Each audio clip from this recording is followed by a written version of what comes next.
Bacaan dari surat Rasul Paulus kepada jemaat di Roma. Saudara-saudara, bagi mereka yang ada dalam Kristus, tidak ada penghukuman.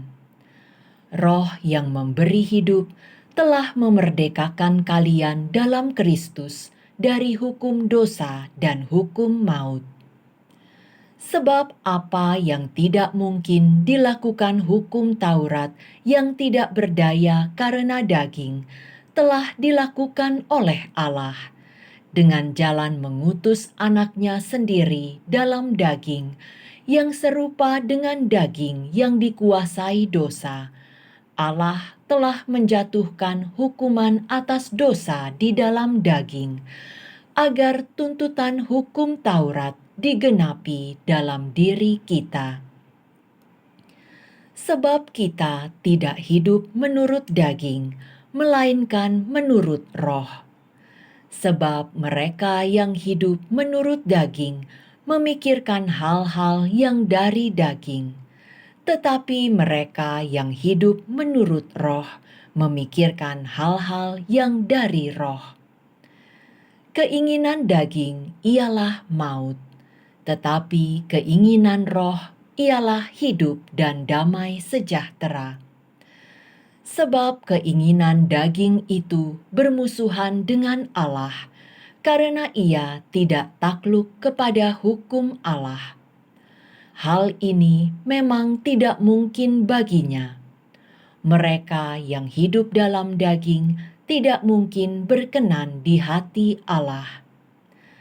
Tetapi kalian tidak hidup dalam daging, melainkan dalam Roh, kalau Roh Allah memang tinggal di dalam dirimu. Tetapi jika orang tidak memiliki Roh Kristus, maka ia bukanlah milik Kristus. Tetapi kalau Kristus ada dalam dirimu, maka tubuh memang mati karena dosa, tetapi roh adalah hidup karena kebenaran.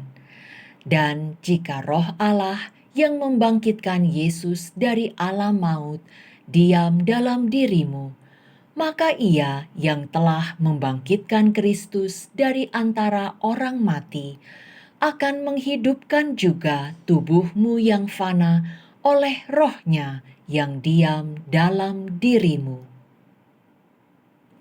Demikianlah sabda Tuhan. Syukur kepada Allah. Itulah angkatan orang-orang yang mencari wajah-Mu, ya Tuhan. Milik Tuhanlah bumi dan segala isinya, jagat dan semua yang diam di dalamnya. Sebab Dialah yang mendasarkan bumi di atas lautan dan menegakkannya di atas sungai-sungai. Itulah angkatan orang-orang yang mencari wajah-Mu, ya Tuhan. Siapakah yang boleh naik ke gunung Tuhan? Siapakah yang boleh berdiri di tempatnya yang kudus? Orang yang bersih tangannya dan murni hatinya, yang tidak menyerahkan diri kepada penipuan. Itulah angkatan orang-orang yang mencari wajah-Mu, ya Tuhan. Dialah yang akan menerima berkat dari Tuhan dan keadilan dari Allah penyelamatnya. Itulah angkatan orang-orang yang mencari Tuhan, yang mencari wajah-Mu, ya Allah Yakub. Itulah angkatan orang-orang yang mencari wajah-Mu, ya Tuhan.